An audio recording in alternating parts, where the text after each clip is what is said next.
এক নজরে দেখে নিতেই চাই কোন কোন ম্যাচ রয়েছে। আজ রাতে আপনার যাত্রা শুরু হচ্ছে চেলসির ম্যাচ দিয়ে।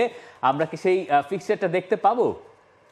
চেলসি ভার্সেস বোর্নমাউথের একটা ম্যাচ রয়েছে, 4th and 6th এর ম্যাচ রয়েছে ব্রেন্টফোর্ড ভার্সেস ম্যানচেস্টার সিটি, যেখানে ম্যানচেস্টার সিটিতে নতুন আরেকটা খবর চাউর হয়েছে। ম্যাচ আছে অবশ্য লিভারপুল নটিংহাম ফরেস্টে, কিন্তু পরদিন আবার রয়েছে একটা north London derby, Arsenal versus finally exactly Chelsea এবং বোর্নমাউথের ম্যাচ দিয়ে আজকে রাতের যাত্রা আপনার শুরু হচ্ছে। West Ham, Fulham, Brentford, Manchester City, Nottingham Forest, Liverpool, এই সবগুলো ম্যাচ আজ রাতে। এবং এভারটন, অ্যাস্টন ভিলা, যেখানে ডেভিড ময়েজের নতুন শুরু হচ্ছে, লেস্টার সিটি, ক্রিস্টাল প্যালেস। এই ম্যাচে হামজা চৌধুরীকে দেখার সম্ভাবনা নাই বললেই চলে, কারণ হামজা চৌধুরী এই মুহূর্তে একটা ট্রান্সফারের ভেতর দিয়ে হয়তো যাচ্ছেন। তার যাওয়ার কথা শেফিল্ড ইউনাইটেডে। Arsenal, Tottenham, north London derby এই সপ্তাহের সবচেয়ে বড় ম্যাচ। ইপসউইচ, ব্রাইটন এবং ম্যানচেস্টার ইউনাইটেড, সাউদাম্পটন। আমরা যদি একটা একটা করে আসি, প্রথমেই আমার মনে হয় ম্যানচেস্টার সিটিকে নিয়ে কথা বলার আগে লিভারপুল এবং নটিংহাম ফরেস্টের ম্যাচটা নিয়ে কথা বলা দরকার, কারণ প্রিমিয়ার লিগের পয়েন্ট টেবিলের 3 নম্বর দল নটিংহাম ফরেস্ট আর 1 নম্বর দল হচ্ছে লিভারপুল। পয়েন্ট টেবিলে তফাৎ আছে 6 পয়েন্টের, এবং নটিংহাম ফরেস্ট আজকে যদি ধরেন কথার কথা, আমি জানি যে নটিংহাম ফরেস্ট পারবে না, কিন্তু লিভারপুলকে যদি আজকে হারিয়ে দেওয়া যায় তাহলে কি প্রিমিয়ার লিগের টাইটেল রেসটা জমছে? কেন এই লিভারপুল তো নটিংহাম ফরেস্টের কাছেই হারছিল অ্যানফিল্ডে 1-0 গোলে থার্ড গেম উইকে, যখন আমরা এটাকে বলেছিলাম একটা অ্যাক্সিডেন্ট। সেই অ্যাক্সিডেন্টটা এখন একটা খুব বড় সম্ভাবনা তৈরি করেছে প্রিমিয়ার লিগের এই পয়েন্ট টেবিলের একটা বড় ঘটনা ঘটানোর জন্য। লিভারপুল একটা ম্যাচ কম খেলেছে, 6 পয়েন্টের লিডে আছে তারা সেকেন্ড পজিশনে থাকা আর্সেনালের সঙ্গে। আর্সেনাল এবং নটিংহামের গোল ডিফারেন্সের কারণে নটিংহাম থার্ড পজিশনে বসে আছে।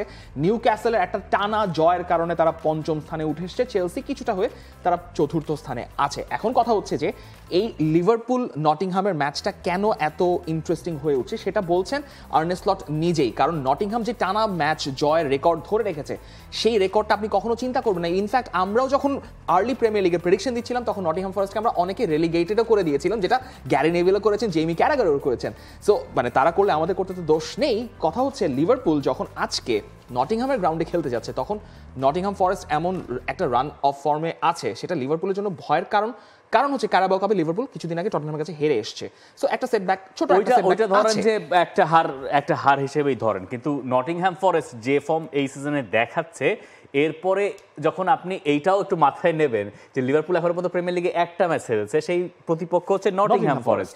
লিভারপুলের জন্য ম্যাচটা হতে পারে কাইন্ড অফ প্রতিশোধের, নট রিয়েলি প্রতিশোধ। লিভারপুলের তো প্রতিশোধ নেওয়ার কিছু নাই আসলে, কিন্তু নটিংহাম ফরেস্টের জন্য এটা হইতে পারে আসলে মানে লেস্টার সিটি যে পথে হেঁটেছিল সেই পথে যাওয়ার একটা সুযোগ। এবং এই ম্যাচের আগে দুই কোচ আসলে কি বলছেন একটু দেখুন, যে আর্নে স্লট জানেন নটিংহাম ফরেস্ট এই মুহূর্তে বেশ ভালো ফর্মে আছে। গ্রীষ্মের ক্লাব নতুন খেলোয়াড়দের আনতে চাইলেও আমি সেরা ভুলটা স্বীকার করছেন না, এটা নয় আসলে, এটা নয়।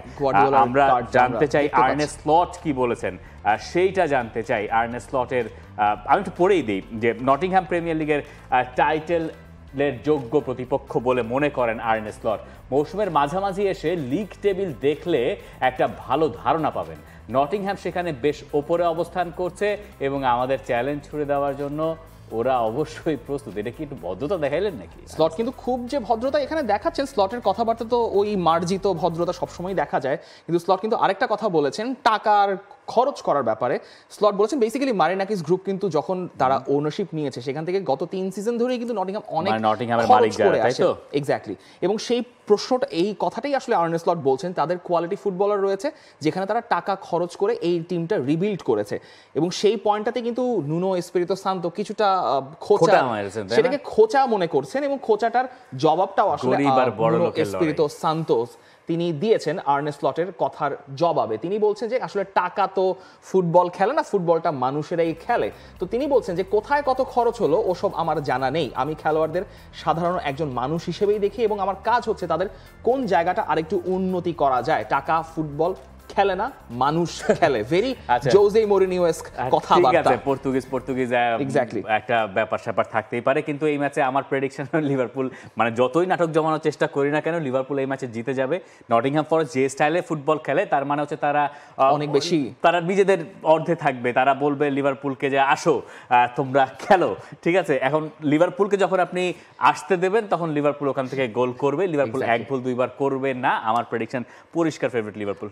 আমার ফেভারিট লিভারপুল। ফেভারিট তো না, শুধুমাত্র স্কোর লাইন প্রেডিক্ট করতে পারেন। স্কোর লাইন 2-0, বেশি যাবে। হ্যাঁ 2-0 কারণ হতেই পারে, অনেকগুলো ক্লিন শিট রেখেছেন, ডিফেন্স লাইন বেশ ডিফিকাল্ট। এইটুকু এইবার ঘোষণা দিয়ে দিয়ে লিভারপুল যদি আজকে এই ম্যাচে হারে, তাহলে আমাদের প্রেডিকশনের কারণেই হারবে। যাই হোক, বাংলাদেশ প্রিমিয়ার লিগ 2025, 7টি দলের জমজমাট লড়াইয়ে মাতবে পুরো দেশ। দেখতে চোখ রাখুন টি স্পোর্টস নেটওয়ার্কে।